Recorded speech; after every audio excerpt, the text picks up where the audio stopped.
Hey guys, I'm finally back after a while. I don't know why, I just been lazy. So I'm just gonna dive right into this. This is chapter 13, Twinkling. I may have some coughing problems. I've been having a really bad cough lately also. Rainbow Dash's muscles ached. She mentally cursed herself for allowing exhaustion to take over. All her life she had become acquainted with flapping her wings. I thought that said fapping. With flapping her wings and propelling herself everywhere through the air. With meager shame, she realized that she desperately needed to put her earthen limbs through more of a workout. With the trek ahead of her, there it goes. With the trek ahead of her, now was as good a time as ever to become familiar with her gift for galloping. Still, her pace was slow, even gait. She was attempting to master endurance more so than speed. In a steady trot, she ascended to a steep hilltop. She passed through brown bodies of fir trees. Twigs snapped underneath as she scaled loose rocks and ducked under passing branches. Her dizziness had almost entirely dissipated, and yet she wasn't able to take wing. Experience had taught her that after such episodes, it was wise to wait a space for 2 hours before attempting to fly again. Ugh. By the time she reached the top of the forested hill, a deep red glow penetrated the trees. She skidded to a stop, her heart beating. For she, her heart, her heart beating, for she briefly feared that her pendant was shimmering again.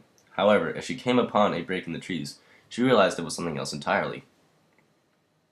The sun was setting behind her, and the shadow of the mountains swimming over the eastern landscape cast miles upon miles of low-lying forest with a purple haze. It was as if a blanket of pure magic had been tossed across the world, towards the edge of the horizon, where the sun was most distant from the waking world. A thin line of cool blue tones prophesied the arrival of the night.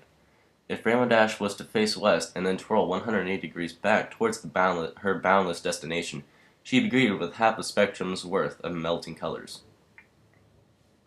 The dark shadow against the eastern horizon was still there, but it appeared no closer to her perspective. She wondered over how immensely huge the structure must have been. From the distant angle, Rainbow assumed that perhaps it could have been a massive butte, but there was no telling just how tall the structure was. But the fact that it was noticeable from several miles away made her ponder. Certainly it had to have been on the map. Rainbow squatted down and reached into her saddlebag. She was halfway through unscrolling the parchment when something dimmed in her peripheral vision. She tilted her gaze up, blinking. She saw the bands of purple shadows washing over the valley below. To her better judgment, Rainbow knew that it was merely the shadows of the mountain range to the west as the sun dipped beyond the crest of the world. Still, she couldn't help but feel mesmerized, enjoying the poetic notion that she was watching the very edge of night stretching over the world in real time. Rainbow Dash knew she had only so little light left before she could look at the map without the aid of her pendant. Still, she simply sat in place on the side of the mountain, like a young filly would attend a puppet show, and gaze at the world. Was slowly swallowed into blissful twilight. The stars broke out overhead. The world was awash in a pale glow. If she shouted into a blossoming void, Rainbow wondered if her voice would echo all the way to the four corners of the earth. The moon rose, and it was still not full.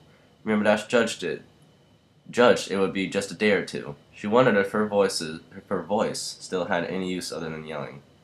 Her mouth became briefly dry, so she chose to gaze away from the bright orb in the sky, and once again she was at pace.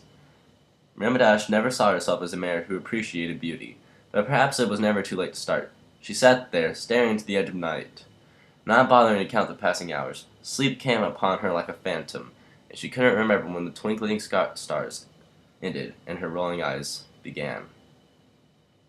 Yay! I'm planning to go record a lot today. A whole lot today. I'm planning on it. 'Cause I have not. Now that really pony drought has started. So let's I can get back really into reading a lot now.